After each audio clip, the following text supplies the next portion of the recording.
Hello guys, what's going on? It's the Eradicator with another video, and it looks like the MISC Expanse is for sale. This is the latest concierge ship from Cloud Imperial Games. It is at least all for sale for the concierge members, and I'm pretty sure for the wider audience it will be on sale very soon. So we already have access to some of the details about the upcoming refinery ship, which is still in concept phase, so it's not even in production, not even in the roadmap, but nevertheless a ship to be very excited for, because I really believe, and I said that in the previous video, that this is going to mark the true beginning of player-to-player economy, where players are going to be able to sell their ore materials to the refiners, who will then sell them as refined materials to the landing zones. So here we go. Let's have a look first at some of the characteristics of the Expanse. We've seen all of that already in Inside Star Citizen, so no need to be checking this out. What I want to see are here the technical breakdown. So it's going to be 35.5 meters long, 10.75 meters high,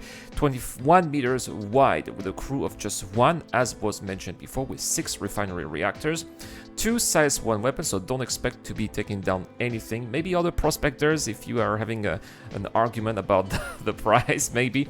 And 64 SU of cargo capacity, meaning that you can basically take the refined materials of 2 prospectors per Expanse. That definitely makes sense, I think, right? It is also going to be featuring 1 size 1 tractor beam for tracting, of course, to be bringing on board some of the pods from the prospector into your Expanse. What we want to know is the price. I did mention I was expecting it to be in the $120 something. Let's have a look here. And it looks like, yeah, so if you buy this with Warboard Fresh Cash, it is going to be worth $135, $150 if you're using store credit, and if you just want the paint in the future, that will cost you $9. We do know that these paints are, well, a little bit expensive, right? But it's a good way to make money on the side for CIG. They also have different packs. This one's very interesting here, the MISC Minor patch, including the Prospector and the Expanse for $260. The Miners patch here is also available with store credits, and this one here, the Roughneck pack, very interesting here, $505. It includes a lot of things, including the Prospector, the Expanse, but also a Freelancer Max, and a Vulture, and a Dragonfly. So that is really a lot of stuff here. For $505, you have some really good value for the money. You can also get it with store credits in case that's something that you want, right? But that's not all. We also have a realm map update. Where's my realm map? We also have a patch note. Here it is. Well, every day there's pretty much a patch note. This is the R patch, sorry, and we are going to here have a look at this one here. The content drive should now engage consistently. Hard to say, hard to believe as well, because it's been an issue that has been plaguing Star Citizen for years.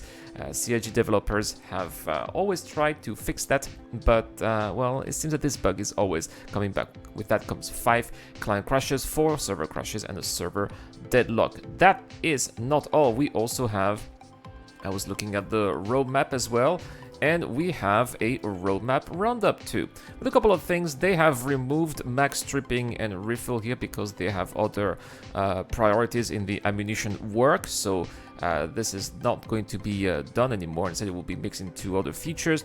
We have seated item handling, which is going to be very cool, because let's say you are in the passenger seat of a Cyclone, and you'll be able to take a gun and shoot everything around while someone else is driving the vehicle. That is going to be some really fun gameplay, especially at places like Jumptown. Stanton fashion clothing, especially female characters are having a lot of issues dressing up properly. I would love it to have some decent clothing in Star Citizen, both masculine and feminine. Please, CIG, bring in some dresses for the ladies so that they could be, nice looking, right, and not look like men and men with female bodies. Please, that would be great.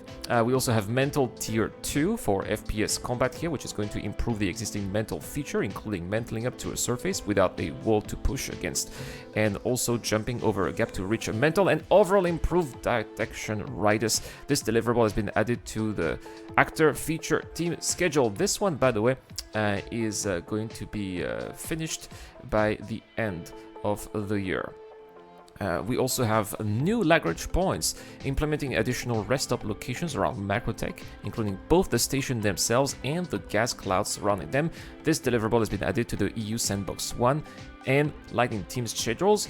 Guys, that is important because, well, there's only one Lagrange point right now around Macrotech. We need the rest, right, including some additional mining locations. It would be fantastic, especially, I think that at this point right now, it's not necessarily something we'll see, but as soon as we have server meshing, it will be possible. And once we have a higher player count, maybe we want players to be scattered around more locations in the standard system, so that would be a very good addition to. And on top of that, if you're interested in sliding, well, this is something that they're working for both Squadron 42 and the PU.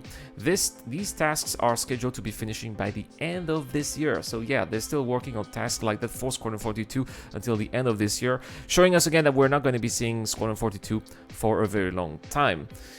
So there we have it, guys. Well, this is these are the news for Star Citizen as of today. Again, very excited about the Expanse, something that I have been talking about for quite some time. The beginning of the player-to-player economy. Simply because players are, I mean, we already have it technically already with the Starfarer, but it's very niche, and I don't think that it's going to be that very useful. However, Prospector owners are going to be really needing to work in coordination with those refinery ships if they want to be as effective as possible in their work without having to always go back to the stations to refine their material. It's very cumbersome, it's very annoying. They could be just mining all over again, calling some refinery ships and then keep on mining and make a ton of money like that. This will be the way. Alright guys, well, that is all for this video. Thank you so much for watching. Don't forget, guys, that we have a giveaway, and well, this month, let me have a look here at the Erad Club. These are all the people who entered for the 400i, but here it is. This month we have a giveaway, and we are giving away, first, if you subscribe to the channel, we have a Drake Cutlass Black thanks to DJ Timo. And well, let me know in the comment section down below, are you gonna pick up an Expanse? I want to know. Also, if you want to support the channel, you know, going the extra mile, you have access to exclusive content and access to the Erad Club as well via Patreon or the YouTube Joe membership program. And we have over there an Origin 400i with a Fortuna pen thanks to Dr. Fobin. That is all for this video, guys. Thank you so much for watching. Thank you so much to the DJ Dunn, Eric Own, Dr. Fobin, Geek Citizen, and Captain Snake. It's the Eradicator. I will see you guys later. A huge shout out to everyone who's been helping me out on Patreon and via the YouTube Joint membership program. Creating content on YouTube involves continuous circles of ups and downs, and it is when we are the lower parts of the curve that your help really motivates me to keep on going. Your contribution really does make a difference, which is why in return I try to give back by offering backers access to my private Discord channel, automatic access to exclusive giveaways, or answering your questions during the show. You can help me out with as little as $1 a month, and any help is greatly appreciated. Thank you very much for watching again. This is the Eradicator. I'll see you guys later.